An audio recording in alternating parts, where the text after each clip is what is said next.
শুভ সকাল বন্ধুগণ, welcome back to my channel. আমি পূজা। আশা করি তোমরা সবাই খুব ভালো আছো, সুস্থ আছো। আর আমি একটু খারাপ আছি। শরীরটা ভালো নেই, বুঝতে পারছো আমার গলার ভয়েস শুনে। আজকে দুদিন ধরে ভিডিও দিতে পারিনি, তার একটাই কারণ, গলার অবস্থা খুবই খারাপ ছিল, যার কারণে ভিডিও এডিট করতেই পারছিলাম না। আজকে একটু বেটার ফিল করতে তাই ভিডিওটা এডিট করছি। সকাল সকাল দেখতেই পাচ্ছ আমি আমার মিনি বাগান থেকে বরবটি তুললাম, কারণ কয়েকটা বরবটি হয়েছিল, সেগুলো না তুলে নিলে খারাপ হয়ে যেত। আমার ছোট্ট বাগানটা একটু করে অনেকটা বড় হয়ে গেছে। কেমন হয়েছে তোমরা কিন্তু অবশ্যই কমেন্ট করে জানিও। সকাল সকাল আমি আমার কাজ করার জন্য রান্নাঘরে অলরেডি চলে এসেছি অনেকক্ষণ আগে। একদিকে তরকারিটা বসিয়েছি আর একদিকে রুটিগুলো করে নিচ্ছি। আর আজকে সকালের ব্রেকফাস্টে হচ্ছে রুটি আর বাঁধাকপির তরকারি। আর তোমাদেরকে একটা কথা বলবো, আমার ভিডিওর ব্যাকগ্রাউন্ডে না অনেক রকমের আওয়াজ পাবে, কাকের আওয়াজ, কুকুরের আওয়াজ। প্লিজ তোমরা এগুলো একটু ইগনোর করো, কারণ এদেরকে নিয়েই আমার জীবন কাটছে। আমি নিজেই তো অতিষ্ঠ হয়ে যাচ্ছি, তোমাদেরকে আর নতুন করে কি বলবো। একে তো শরীর খারাপ, দুদিন ধরে ভিডিও দিতে পারিনি, তারপরে এই যে এখন একটু এডিট করতে বসেছি। কুকুরের আওয়াজ, কাকের আওয়াজ, মানুষের আওয়াজ, মানে কি বলবো,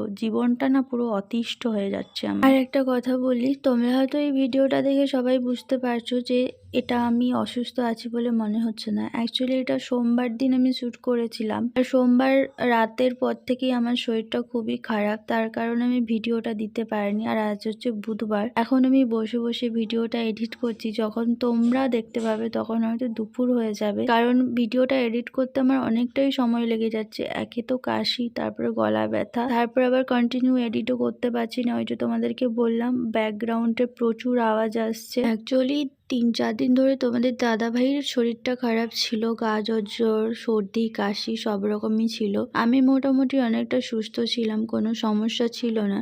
কিন্তু সোমবার দিন হঠাৎ রাতের দিকে শরীরটা প্রচন্ড খারাপ হয়ে যায়, গলা ব্যথা, কাশি, তারপরে গায়ে জ্বর। এতটা শরীর খারাপ হয়ে যাবে না সত্যি বুঝতে পারি। সব মিলিয়ে না পরের দিন সকালবেলা শরীরটা প্রচুর খারাপ লাগে।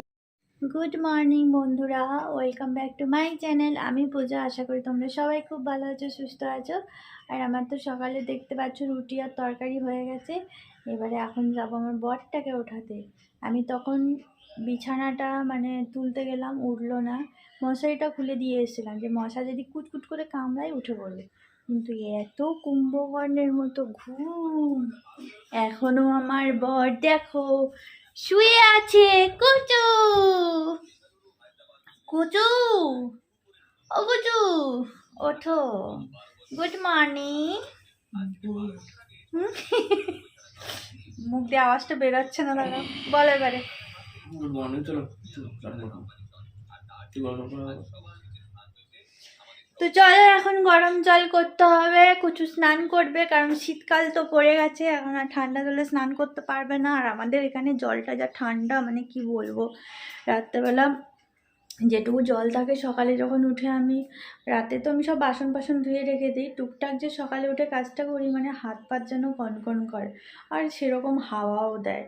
তো চলো জলটা বসাই। তোমাদের দাদাভাইয়ের জন্য একদিকে জল বসিয়ে দিচ্ছি সসপ্যানে করে, আর ভাবলাম যে সকালে ব্রেকফাস্টের যে রান্না বান্না হয়েছিল বাসনগুলো সেগুলো একটু ধুয়ে নিই, কারণ সিঙ্কটা এত ছোট না, 2-3টে বাসন যদি একসাথে জমে যায় তাহলে সিঙ্কটা পুরো ভরে যায়। আর সিঙ্কের যে জল বেরোনোর যে ড্রেনটা করা আছে, মানে পাইপটা যে লাগানো আছে, ওটার মুখটাও অনেকটা ছোট, বেশি জল আটকে গেলে না একদম জলটা একদম ভরে যায়। সকালের একটা পার্ট রান্নার কাজ তো কমপ্লিট হয়ে গেল, তাই সিঙ্কটা ভালো করে ধুয়ে নিচ্ছি। আর গ্যাস ওভেনটাও মুছে নেবো, কারণ রুটি হলে না এত গ্যাস ওভেন গুলো নোংরা হয়, আটার গুঁড়ো পড়ে, যার কারণে পুরো একদম সাদা হয়ে ধুলোর মতো হয়ে যায়। প্রথমে শুকনো কাপড় দিয়ে ঝেড়ে নিয়েছিলাম, তারপরে এখন একটু ভিজে কাপড় দিয়ে মুছে নিই। জলটা গরম হয়ে যাওয়ার পরে তারপরে চা বসাবো, ওদিকে বিছানাও তুলতে যেতে হবে। কলকাতার ওয়েদারটা বন্ধুরা এত খারাপ, কি বলবো। ডিসেম্বর মাস হয়ে গেল, এখনো সেভাবে ঠান্ডাই পড়েনি। আর কদিন ধরে মেঘলা থাকার জন্য ওয়েদারটা তো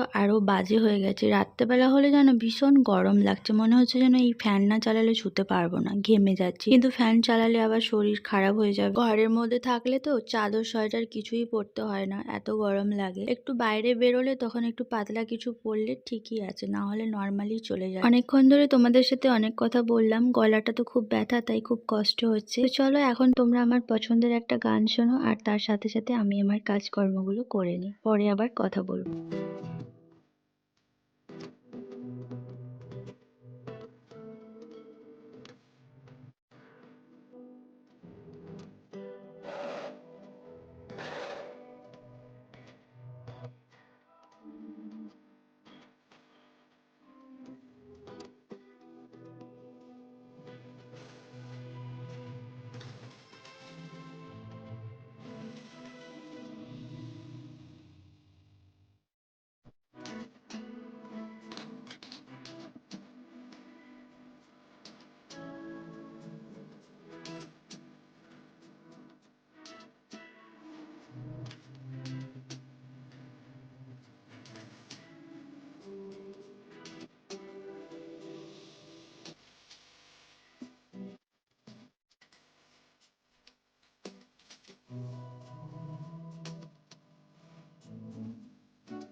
দেখো আমরা এখন চা খাবো। আমার বর এখন সকাল সকাল আমি এত সুন্দর করে বিছানাটা গুছিয়ে দিয়ে গেলাম, আর আমার বর সেটাকে কি করে নোংরা করা যায় তার ব্যবস্থা করে ফেলেছে। কি বলবো, কিছু বলার মতো ভাষাই নেই, সব হারিয়ে ফেলছি ভাষা।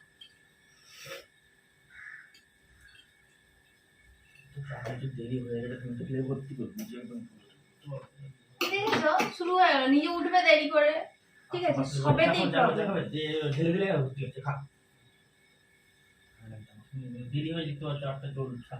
তো খাবে না, চলে যাবে, ঘ্যান ঘ্যান করো কেন বলো তো? আমার ভালো লাগে না। তোমাকে তো সেই 7:30টার সময় থেকে আমি ডাকছি, তুমি ওঠো না কেন? ঠিক আছে, 8:15-20 সময় উঠবে। Hello everyone, good morning, welcome back to my channel. আমি পূজা, আশা করি তোমরা সবাই খুব ভালো আছো, সুস্থ আছো, আর আমিও খুব ভালো আছি। তো এখন থেকে ব্লগটা শুরু করছি। সারাদিন তোমরা আমার সাথে থেকো, ব্লগটা কন্টিনিউ দেখতে থাকো। এখন একটু চা খাচ্ছি। এই যে একজনের দেরি হয়ে গেছে, কী আর করবে, সে রাগটা আমার উপর ঝাড়তে হবে, কিছু আর করার নেই। 7:30টার সময় ডাকছি, 7:30টার সময় থেকে ওঠার কোনো নামগন্ধ নেই। সকালের পর থেকে একদম লাঞ্চ টাইমে এলাম তোমাদের সামনে, তখন থেকে আমি আর ভিডিও করতে পারিনি, কারণ মোবাইলে পুরো চার্জ আউট হয়ে গেছিলো। আজকে দুপুরে রান্না হয়েছে আলু কুঁদলি ভাজা, আর হয়েছে পুঁই বিচুড়ি দিয়ে চিংড়ি মাছ দিয়ে একটা তরকারি, আর করেছি কাতলা মাছের পেটিগুলো ছিল সেইগুলো দিয়ে একটা রেসিপি করেছি, ব্যাঙ্গালোর ফিশ কারি। এটা সত্যি খেতে কিন্তু অসাধারণ হয়। আমি অবশ্যই তোমাদের সাথে রেসিপি শেয়ার করবো। আর এখানে কিছুটা চিংড়ি মাছ ভাজা আছে, এটা মাখা হবে রাত্রেবেলা। বন্ধুরা, আমরা একটু বেরিয়েছি, ঘুরতে যাব, বাইরে বাজারে যাব, একটু দরকার আছে। ঠান্ডা তো বাইরে পড়ে গেছে, তাই আমি হুডিটা পরে নিয়েছি। আমি চেনটা লাগাতে পারছি না, বরকে তখন থেকে বলছি চেনটা লাগিয়ে দিচ্ছেন। আমার এটা হচ্ছে একটা প্রবলেম, মানে আমি একা একা এই হুডির চেনগুলো লাগাতে খুবই প্রবলেম হয়। তারপর যেহেতু অনেকদিন পরা হয়নি, তো মানে সেই জন্য চেনটা একটু টাইট হয়ে গেছে, মানে একা লাগাতে গেলেই এক সাইড খুলে চলে যাচ্ছে। ঠান্ডা তো বলে দাও তো, প্রচুর আছে ধরে তুমি বুঝা যায় যে নষ্ট হয়ে যাবে না। এগুলো কবে পরবো? এটাই প্রবলেম হচ্ছে এখানটায়, আমিও তো ওইটা লাগাতে গেলে প্রবলেম হয়ে যাচ্ছে। কি হবে এটা? আমি আর কোনোদিন করতে পারবো না। যেই বলেছি কোনোদিন করতে পারবো না, অমনি ঠিক হয়ে গেছে। এটাতে আমার এটা টুপিটা আছে, আর ওই হুডিটাতে না টুপি নেই, যার কারণে আমার ওইটা মানে সেই তাহলে বড় মোটা, আর মোটাটা পরার মতো এখন অত শীত পড়েনি, তো সেই জন্য আমি বলে এটাই আমি পরে যাই। আর বর বলছে অনেক মোটাটা পরতে হবে, অনেক ঠান্ডা লাগবে, আর এটা নাকি বাইরে বেরোলে নষ্ট হয়ে যাবে। দেখো, কোনো কিছু যদি পরবো না, নষ্ট হয়ে যাবে করি, তাহলে এগুলো কবে পরবো? পরপর তো এগুলো পুরনো হয়ে যাবে, এগুলো কে পরবে? আমার মেয়ে হলে পরবে? আমি আমার মায়ের জামা কাপড় পরেছি জানো। ঠিক আছে, এটা নিয়ে পরে কথা হবে, এখন বেরোবো।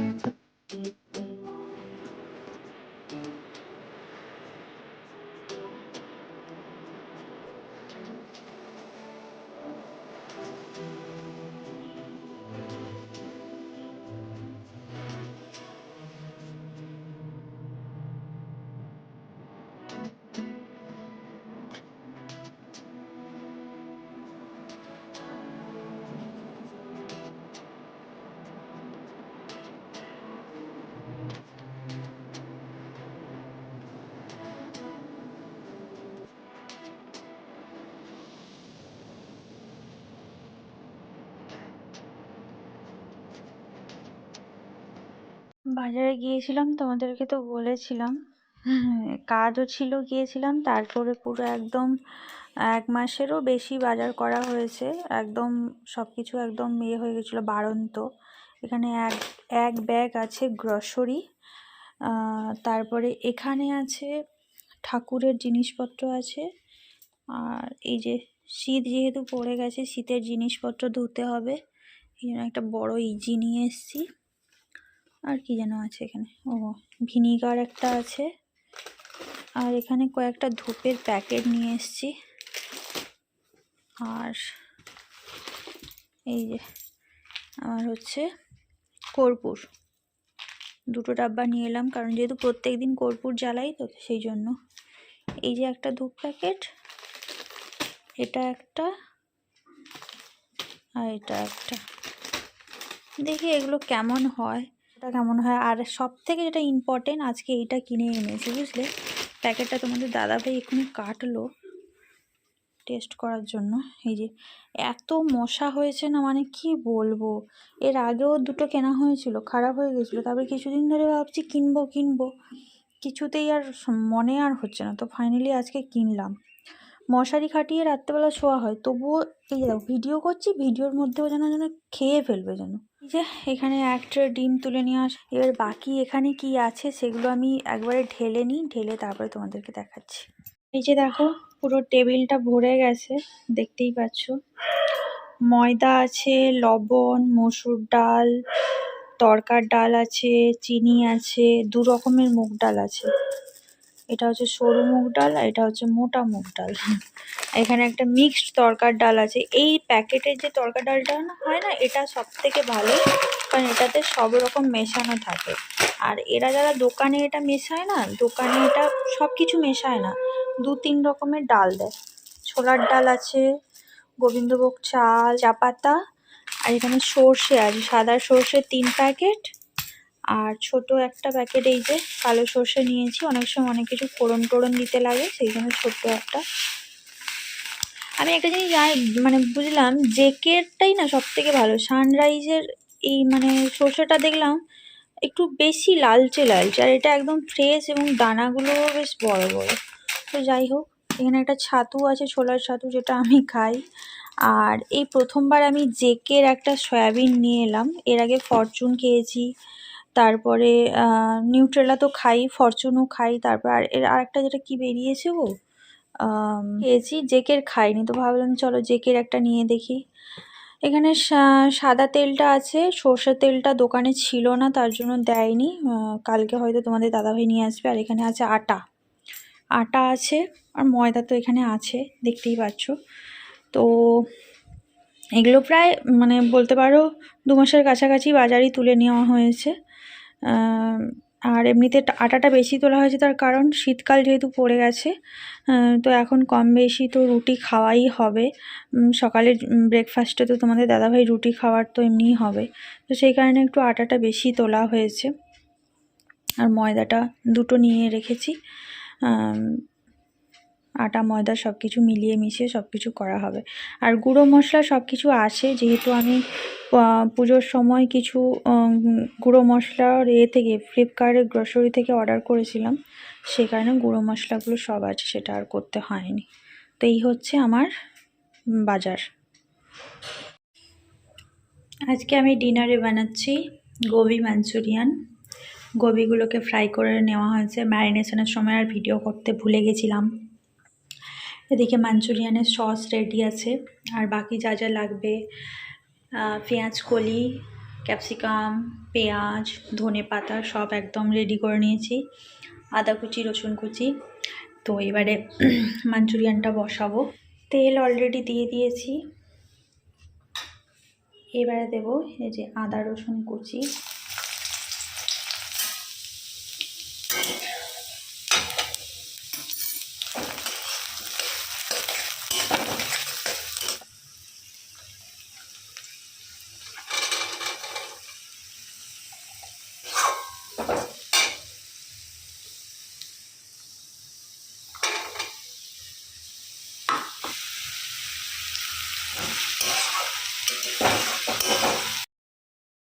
রসুন কুচি, আদা কুচি, পেঁয়াজ, ক্যাপসিকাম, ধনেপাতা, পেঁয়াজ কলি, ধনেপাতার ডাঁটি সব কিছু দেওয়া হয়ে গেছে। দিয়ে হাই ফ্লেমে 5 থেকে 7 মিনিট আমি ফ্রাই করেছি। আর এখানটায় আগে থেকে সসটা বানানো ছিল, যেটাতে আমি দিয়েছি আদা রসুনের পেস্ট, 1 চামচ কর্নফ্লাওয়ার, 1 চামচ সয়া সস, 1 চামচ রেড চিলি সস, 2 চামচ দিয়েছি টমেটো কেচাপ, 1 চামচ দিয়েছি ভিনিগার, স্বাদ মতো লবণ, সব কিছু দিয়ে খুব ভালো করে মিক্সড করে আমি রেখেছিলাম। এখন এবারে এটা আমি দিয়ে দেবো। মোটামুটি এগুলো যখন 75% মতো ফ্রাই হয়ে যাবে তখনই এই মাঞ্চুরিয়ানের সসটা দিয়ে দিতে হবে। আর সসটা দেওয়ার সময় গ্যাসের ফ্লেমটাকে পুরো বন্ধ করে দিতে হবে, কারণ কি যেহেতু কর্নফ্লাওয়ার দেওয়া আছে তার জন্য তাড়াতাড়ি এটা টাইট হয়ে যাবে। আর সত্যি কথা বলতে বন্ধুরা, মাঞ্চুরিয়ান বানানো খুবই সহজ কাজ, খুব একটা বিশাল ঝামেলার রান্না নয়। কিন্তু ওই যে গোবিগুলো তুমি যদি পারফেক্টভাবে ফ্রাই করতে পারো, ঠিকঠাক মেজারমেন্টভাবে যদি ম্যারিনেশনটা করতে পারো, তাহলে মাঞ্চুরিয়ান একদম পারফেক্ট হবে। সসটা দেওয়ার পর কিছুক্ষণ নাড়িয়ে নেওয়ার পর তারপরে গ্যাসের ফ্লেমটা একদম লোতে রেখে আমি গোবিগুলো যে আগে থেকে ফ্রাই করে রেখেছিলাম সেইগুলো দিয়ে দিলাম। আর গোবিগুলো যখন ফ্রাই করেছি তখন একদম ক্রিস্পি হয়েই আছে। আর মাঞ্চুরিয়ানটা হওয়ার পরেও দেখবে বাইরে থেকে গোবিগুলো যতটা ক্রিস্পি থাকবে কিন্তু ভেতর থেকে অনেকটা সফট হবে। গোবিগুলো দেওয়ার পরে খুব বেশি সময় রান্না করার প্রয়োজন হয় না। গোবিগুলো দেওয়ার পরে খুব ভালো করে মিক্সড করে নেওয়ার পরে 2 থেকে 3 মিনিট রান্না করে নিলেই আমাদের গোবি মাঞ্চুরিয়ান রেডি হয়ে যায়। আর সত্যি কথা বলতে বন্ধুরা, এটা খেতে অসাধারণ হয়। আশা করি তোমরা লুকটা দেখে বুঝতে পারছো। আমি এখানে কোনো রকমের কালার অ্যাড করিনি, যেটুকু কালার হয়েছে আমার সস দিয়েই হয়েছে। তোমরা যদি এর থেকে একটু বেটার কালার নিতে চাও তাহলে তোমরা এখানে কাশ্মীরি রেড চিলি পাউডারও অ্যাড করতে পারো। আমার কাছে ছিল না বলে তাই আমি অ্যাড করতে পারি। আর আমি এখানে গার্নিশিংয়ের জন্য হালকা পরিমাণ একটু রোস্ট করা তিল দিয়ে দিলাম, যেটা দেখতে খেতে দুটোই খুব ভালো লাগে, অসাধারণ। কিছুটা পরিমাণ ধনেপাতাও দিয়ে দিতে পারো, স্প্রিং অনিয়নও দিয়ে দিতে পারো, দেখতেও ভালো লাগবে, খেতেও ভালো লাগবে, পুরো একদম রেস্টুরেন্টের মতো। আর এটা হচ্ছে আমার গোবি মাঞ্চুরিয়ানের ফাইনাল লুক। তো চলো এরপরে সার্ভ করে তোমাদের দাদাভাইকে দিয়ে রিভিউটা নিয়ে নিই। এটা তোমাদের দাদাভাই লাইভ একদম রিভিউ দেবে খেয়ে। তনু, এটা খেয়ে বলো তো আমার বন্ধুদেরকে কেমন হয়েছে। গামছাটা গলায় রেখেছো কেন?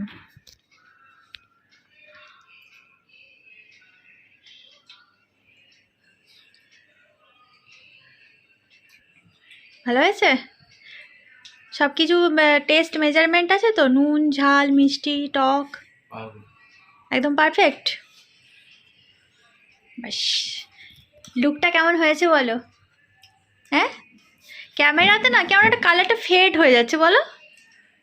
ক্যামেরাতে কালারটা ফেড হয়েছে, নর্মালি কালারটা কত সুন্দর হয়েছে, পুরো রেস্টুরেন্টের মতো। রিভিউ পেয়ে গেলে তোমরা একদম।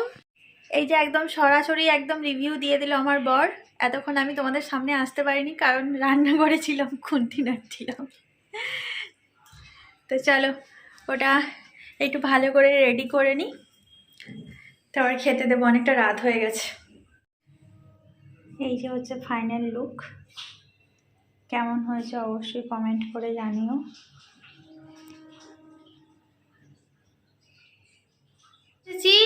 খাওয়া দাওয়া হয়ে গেছে, সব ধোয়াধুয়ি করলাম, ধোয়াধুয়ি করে এখন চলে এলাম শুতে।